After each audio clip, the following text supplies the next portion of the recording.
Are you tired? I asked her that more than once.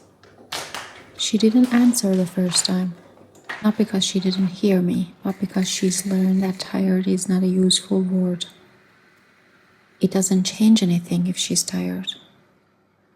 It doesn't change anything. I watch her leave when it's still dark outside. The street lights are on. The city feels unfinished, like it hasn't decided whether the day has started yet or not. She walks anyway. People say, at least it's almost the new year, as if dates soften the weight of it, as if time passing automatically means relief. She works on the 29th, and the 30th, and the 31st.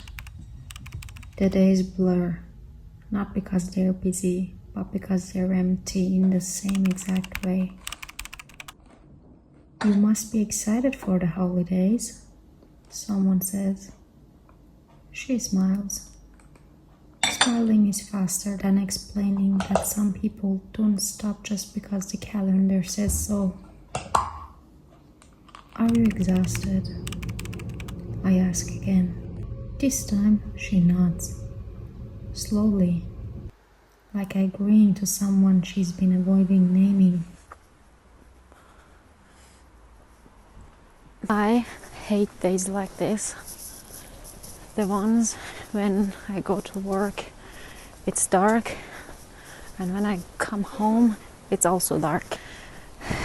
I feel so depressed after the work, and on top of that, it's bad enough that I have to work 3 days in a row before the New Year's during the holiday. It's the customers that have no understanding of your hardships whatsoever, and like as soon as there's so many of them, people tell me the second I say this, they say, no, there are like nice people, blah blah blah, there are bad people all over. Yeah, I know. It happens so much that even my colleagues find it irritating when the customers are just like have no understanding. It's not the work that breaks her. It's the absence of sympathy. The way exhaustion is treated like a personal failure instead of a shared condition. She studies full-time and works.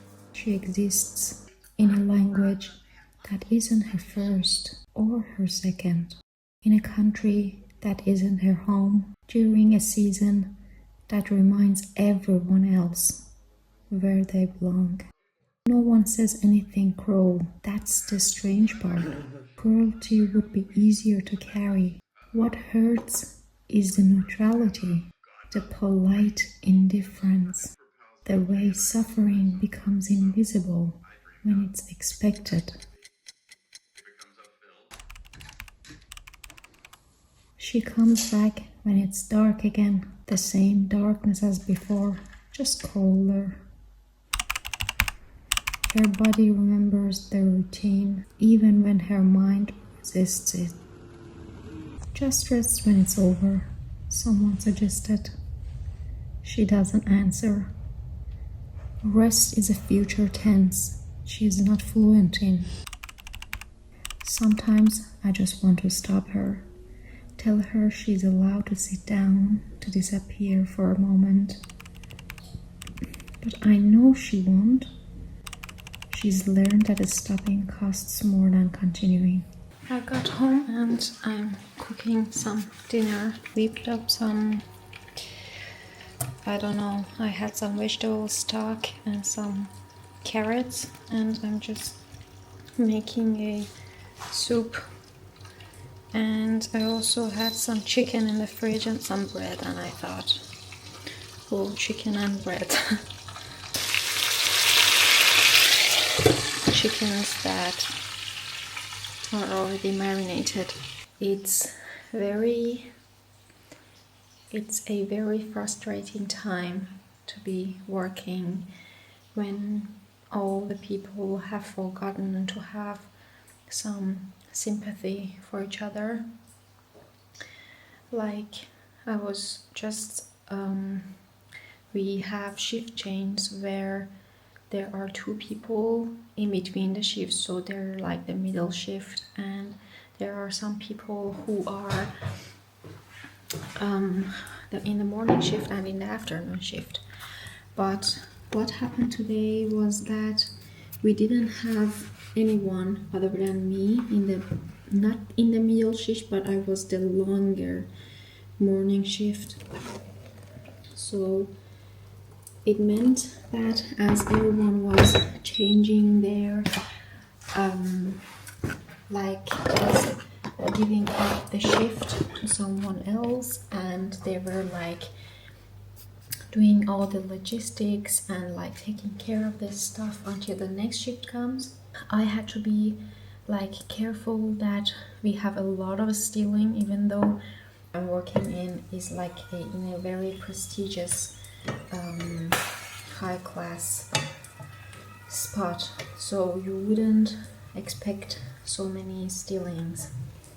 But like every time we do the counting, we have minus 1,000, 1,500. So all the pressure is on us. Like you would expect that your boss wouldn't put the blame on you, but she actually does.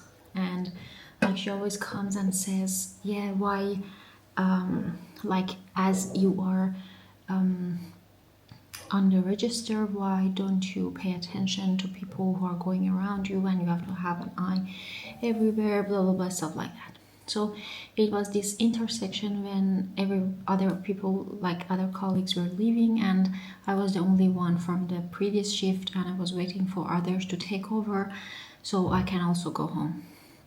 So I was paying attention to that. It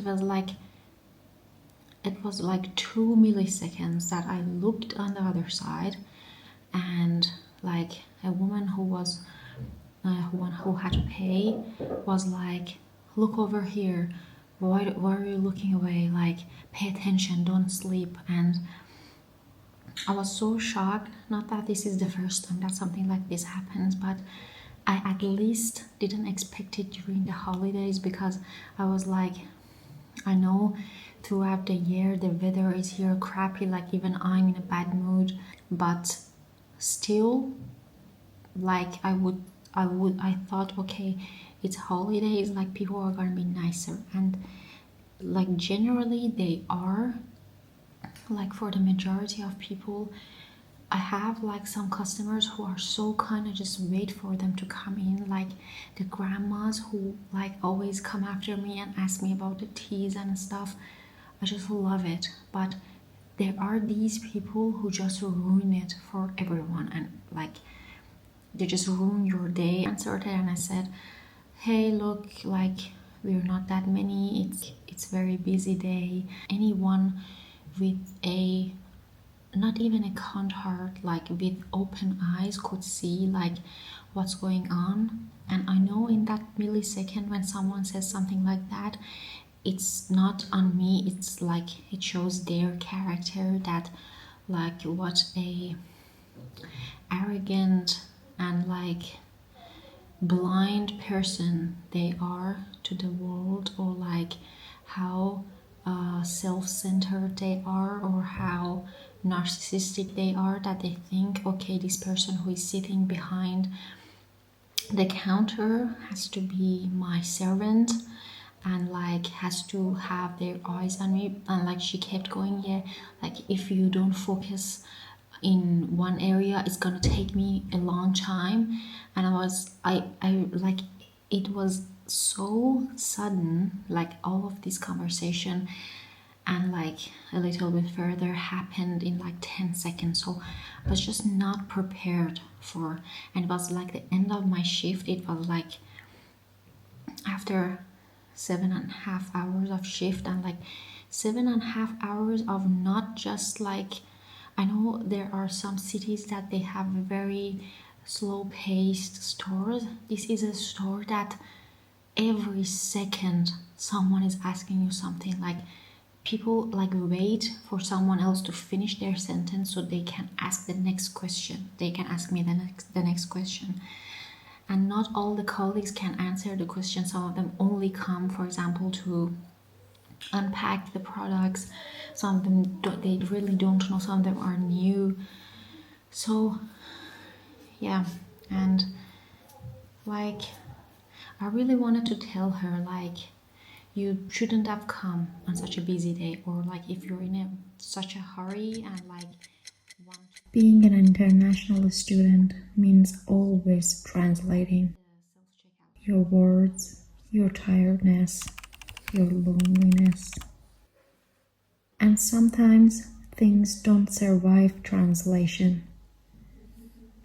And the 31st people count down. Fireworks, resolutions, promises made loudly so they feel real. She watches the clock. It's like just another shift ending. So did you do anything special? They ask. She thinks about saying the truth. That she worked, that she was tired, that she was exhausted. That the year didn't close gently, it just stopped. Instead she says, no, not really. And that feels closer to honesty than any long explanation. Are you okay? I ask her one last time. She looks at me finally, not broken or dramatic, just worn down, in a way that doesn't photograph well. The year ends. She doesn't celebrate. She doesn't collapse either. She just keeps going. And maybe that's the part no one talks about. Not the resilience, but the quiet cost of it.